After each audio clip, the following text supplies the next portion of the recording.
Hello everyone, welcome back to another session of English. Today we are going to deal with a new chapter. So this chapter is all about nature. So children, what is nature? Nature is the environment which surrounds us, which nourishes us, which cares us. Nature is having the enough ability to protect us, and also it is having the enough power to destroy us. Many elements, many forms of nature like the sun, the earth, the moon, mountains, rivers.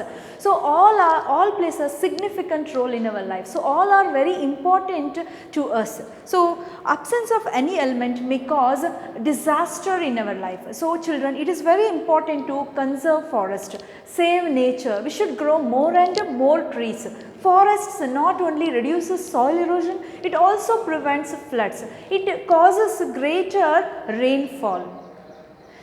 Children, you may have heard about Chipko movement or Chipko Andolan. It was started in 1970 in the Himalayan region Garhwal by peasant women. So this later on it went to the national level in the leadership of Sundar Lal Bahuguna. So today we have a lesson, very beautiful lesson. So this is an essay. You are going to study it in the form of lesson. That is everything I need to know I learned in the forest. So this beautiful essay is written by Vandana Shiva, a famous Chipko female activist, anti-globalization author and a famous environmentalist. So before getting into the lesson, let's see. So let's know who is Vandana Shiva, who is she, from where she is and what she is doing. So this Vandana Shiva, she was born in 1952 on 5th November in the Himalayan region Garhwal. So she is internationally renowned activist for biodiversity. What do you mean by this word biodiversity?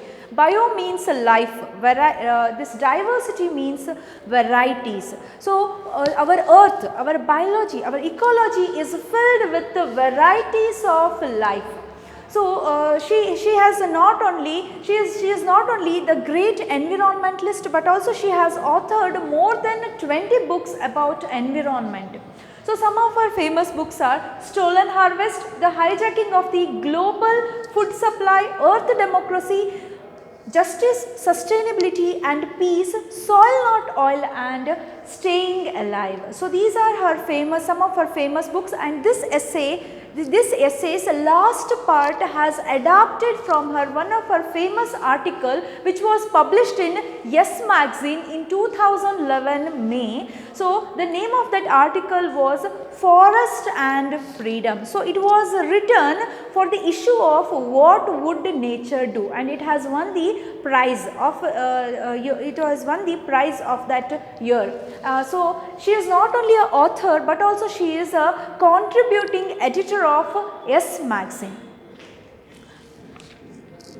So in the beginning of the lesson, she has written about her ecological journey, how her ecological journey has started. So what has influenced her to become environmentalist?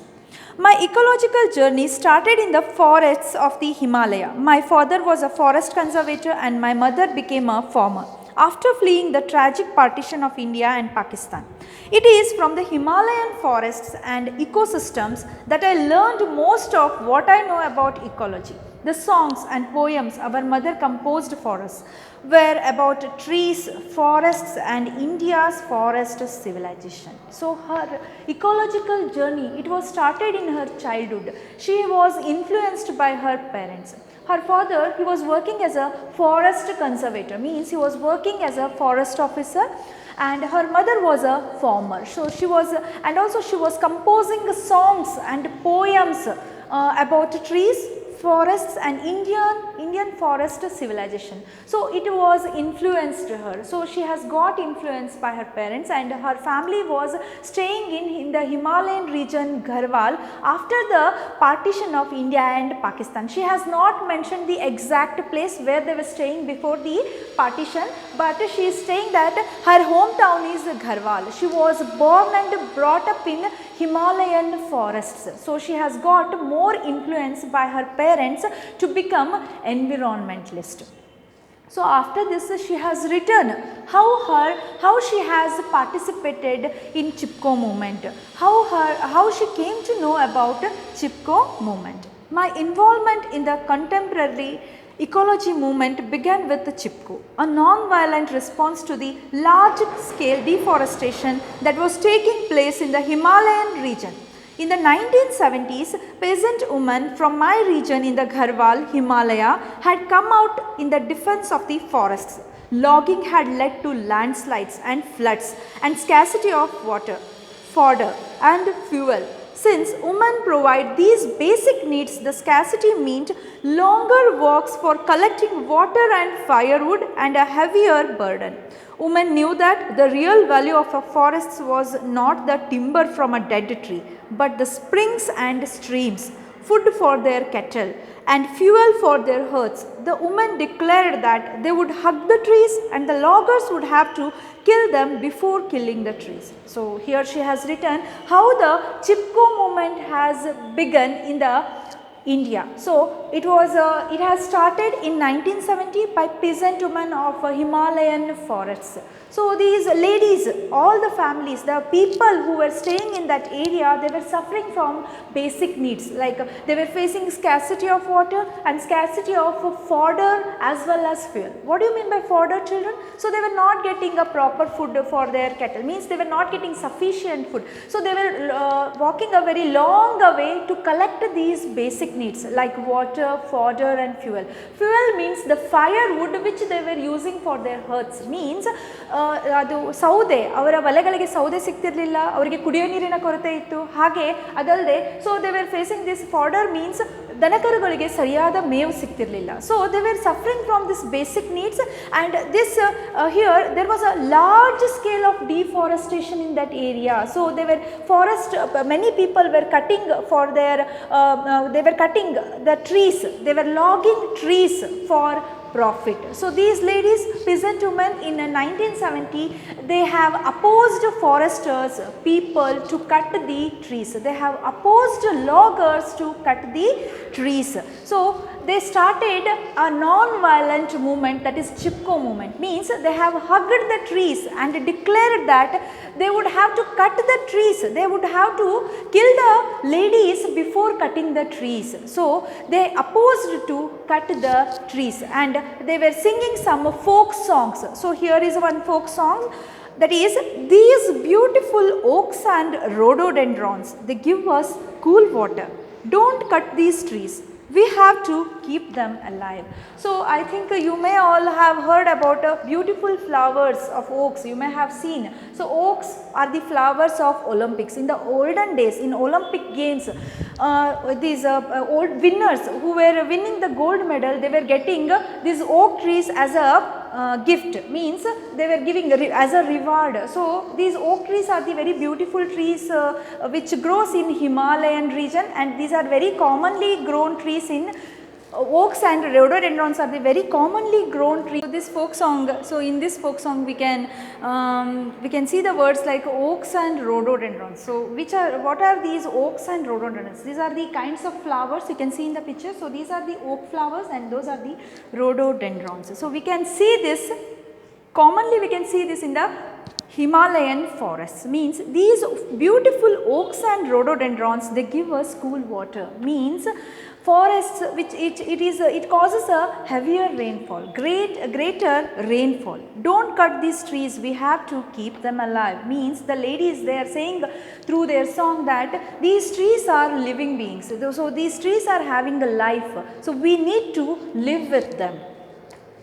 In 1973, I had gone to visit my favorite forests and swim in my favorite stream before leaving for Canada to my PhD, but the forests were gone and the stream was reduced to a trickle. I decided to become a volunteer for the Chipko movement and I spent every vacation doing padayatras, documenting the forest deforestation and the work of the forest activists and spreading the message of Chipko.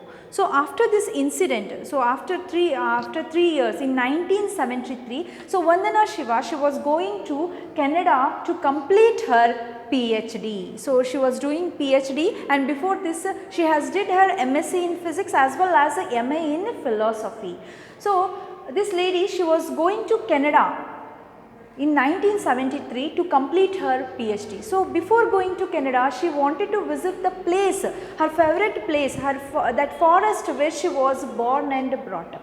So, she went to that forest to enjoy nature, but there were no trees. As I told you, so there was a large scale of deforestation in Himalayan forests. So, there were no trees, there were no springs and stream. Children, I think you have heard about these words. Springs and streams, these are the words, these are the names of your textbooks, springs. So, this is the textbook of prose and poetry. So, this is springs, and another one book which you are having for grammar. So, that is streams. So, she is saying that there was no water in the streams, there were no trees, there was no nature. So, she felt very bad and she has decided to join Chipko movement. So, in the vacation, whenever she was coming back to India, she was participating in Chipko movement. She was doing Padayatras and she was documenting the deforestation and the work of the forest activist. And she was also spreading the message of Chipko movement. She was doing Padayatras. So, after this she has talked about one more incident which took place in Himalayan village Advani. Advani ಅನ್ನುವಂಥ ಒಂದು ಸಣ್ಣ village ಅಲ್ಲಿ ಒಂದು ನಡೆದಂಥ ಒಂದು Chipko movement. So that incident, Chipko incident, she has explained about that. One of the dramatic Chipko actions took place in the Himalayan village of Advani in 1977 when a village woman named Bachani Devi led resistance against her own husband, who had obtained a contract to cut trees. When officials arrived at the forest, the woman held the lighted lanterns, and although it was a broad daylight, the forester asked them to explain. The woman replied, "We have come to teach you forestry." He retorted, "You foolish woman, how can you prevent a tree felling by those who know the value of the forests? Do you know what forests bear? They produce profit and resin and timber." The woman sang back in chorus, "What do the forests bear? Soil, water and pure air. Soil, water and pure air sustain the earth and all she bears." So, here she has written about one dramatical Chipko movement, the dramatical Chipko act. So, that took place in Himalayan village Advani in 1977. So, a famous lady named Bachani Devi. So, a famous lady named Bachani Devi, she has not allowed the people to cut the trees. So, her husband, he has got a contract to cut the trees. And this lady, with another lady, so many women of that area, they have opposed to cut the trees. They held a lighted lantern in a broad day. So, even though it was a broad day, so daytime alli avaru, so they held a lantern and they have protested against these forest officers. They have not allowed the people to cut the trees, but the forest officers, they said that these are foolish ladies. They don't know the value of that forest. So, by dead tree they can get profit, they can get resin, they can get timber, and they can get more money by selling these things. Resin means it is a substance which we use to produce cement and plastic. So, by that they can get more money. But these ladies said, so the real value of forests, not this resin and timber, not the dead tree, the value of the forest is the fresh air. What the forest gives us, it gives us the fresh air, it gives us the water, it fulfill our basic needs, it provide our basic needs. So, we should not cut these trees. Beyond monocultures. From Chipko, I learned about biodiversity and biodiversity based living economies. The protection of both has become my life's mission. As I described in my book Monocultures of the Mind, the failure to understand biodiversity and its many functions is at the root of the impoverishment of nature and culture. So children, what do you mean by monoculture? Monoculture means cultivating a single crop in a single piece of land.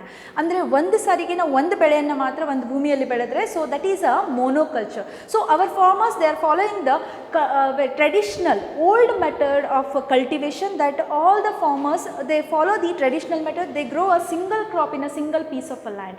But this lady, she has forced farmers to think beyond their capacity, to think beyond the monocultures, means she is talking about polyculture. So what is polyculture? So you can see in the picture, so this is the monoculture, growing a single crop in a single piece of a land, and this monoculture, and polyculture means growing varieties of crops, growing multi crops in a single land. So this is polyculture. So she has forced farmers to think beyond their capacity, to improve the method of cultivation. By that they can get more profit. And also she said that she has learned biodiversity and biodiversity based economies. So I have told you children, biodiversity means the varieties of life which we can see on earth. So our biology is filled with varieties of lives. Biodiversity based economies means we can get a lot of economy from living things like fish culture, sericulture, and we can grow many crash crops, food crops, varieties of crops, and we can get more profit. So she is talking about the living creatures, and she has written one book about this monoculture. So the book name is Monocultures of the Mind. So she has forced farmers to think beyond their capacity and to improve their cultivating method. The lessons I learned about diversity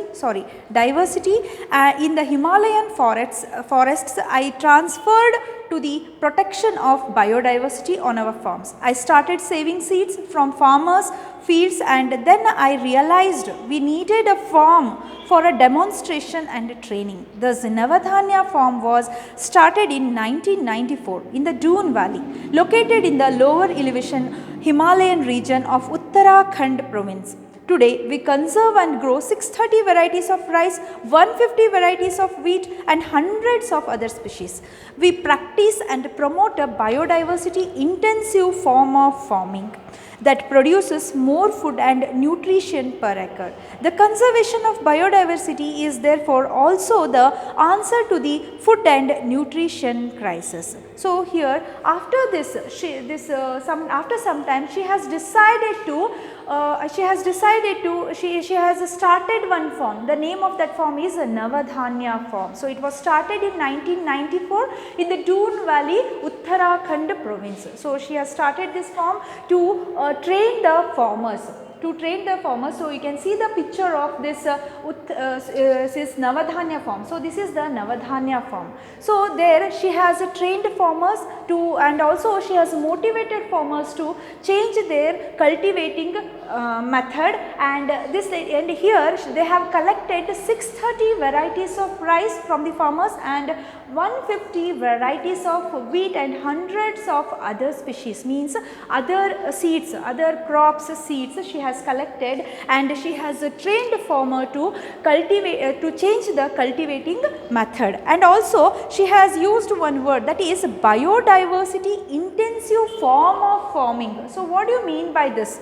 Biodiversity intensive form of farming means with agriculture, in agriculture land, with agriculture to do some other things like this fish culture, sericulture, and rearing this ships and cattle. So they can get more profit by doing some other activities like this. They can grow more cash crops, food crops with their regular crops.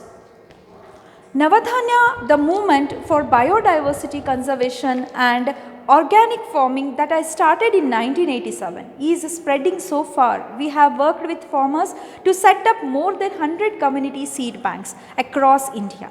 We have saved more than 3,000 rice varieties. We also help the farmers to make a transition from fossil fuel and chemical based monocultures to biodiverse ecological system nourished by the sun and soil. So before this she has started in 1987. So she has started her Navadanya form in 1994. Before this, in 1987, she has started Navadanya movement. She started Navadanya form in 1994, but she has already she has started this Navadanya movement in 1987. So they had more than 100 community of seed banks across India, and they have saved 3,000 varieties of rice seeds. And she forced the people, she forced the farmers, she motivated the farmers to stop this chemical based, stop to use the chemical based fertilizers, and she advised them to adopt organic farming. So what is this organic farming? Means growing the crops without any chemical based, without using any chemical based fertilizers, means growing in a very natural way by using the natural fertilizers. So also she has told to stop using this fossil fuel. Fossil fuel means, fossil means all the petroleum products like petrol, diesel and LPG. She has told to adopt solar energy, so that natural energy, and to cultivate their crop. So she has told them to adopt organic farming. Rights of nature on the global stage. The nature is a teacher. We co-create with her. We recognize her agency and her rights. That is why it is significant that Ecuador has recognized the rights of nature in its constitution in April 2011. The United Nations General Assembly, inspired by the Constitution of Ecuador and the Universal Declaration of the Rights of the Mother Earth, initiated by Bolivia, organized a conference on harmony with nature as a part of Earth Day celebrations.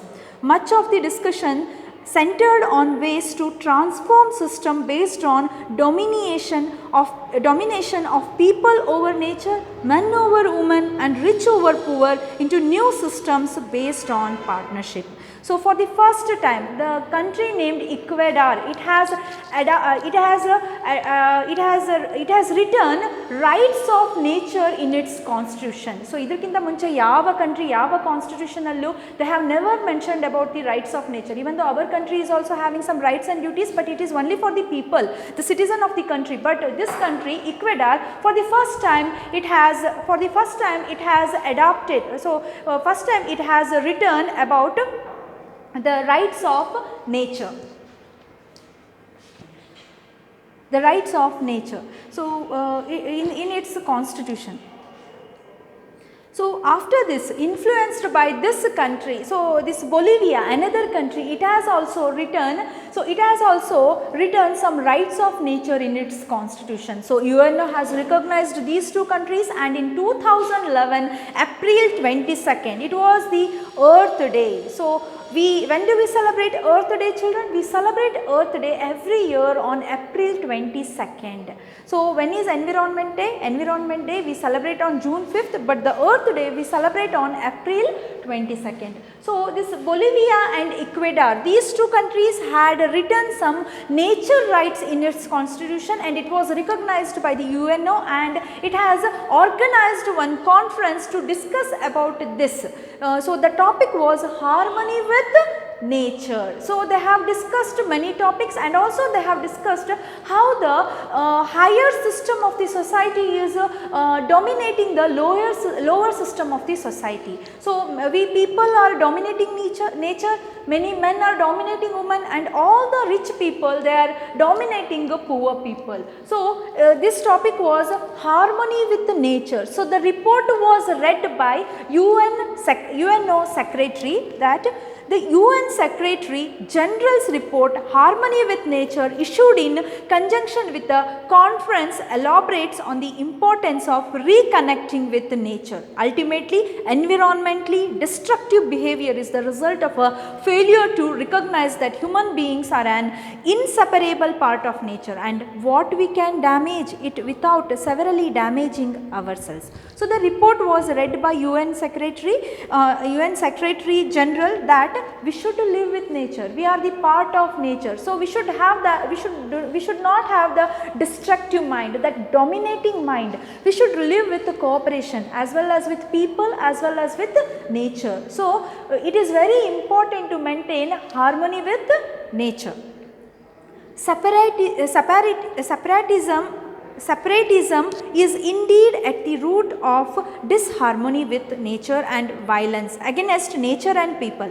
As the prominent South African environmentalist Cormac Cullinan points out, apartheid means separateness. The word joined the anti-apartheid movement to end the violent separation of people on the basis of color. Apartheid in South Africa was put behind us. Today we need to overcome the wider and deeper apartheid and eco-apartheid based on the illusion of separateness of humans from nature in our minds and lives. So here she has written about the another philosopher. So his name is Cormac Cullinan. So before this, so Cormac Cullinan, he is a South African environmentalist. So he has written about separateness. What is this? Anti-apartheid. Apartheid means separateness. What is this anti-apartheid and what is this eco-apartheid? Anti-apartheid means separation of a people with the people. Means on earth we can see many kinds of, many people, many varieties of race of people. Means many different race people are there on our earth. Like we Indians are the brown race people, and Americans are the white race people, Africans are the black race people, Australians are the yellow race people. So many different kinds of race people we live on the earth. So we should live with harmony. So anti-apartheid means we are separating the people on the name of this race. Okay, and eco-apartheid means we are separating ourselves with nature. So we are not taking care of nature. We are polluting water, we are polluting air, as well as we are cutting the trees. There is a large scale of deforestation in our earth, on our earth. So that is wrong. We have to survive the earth. We have to protect nature. So then only we can survive ourselves. So this is all about anti-apartheid and eco-apartheid. So I think the children, you have got about these paras, these 4 to 5 paras. In the next session I am going to discuss about the question answers of these paras, as well as will continue the lesson. Thank you so much. Thank you.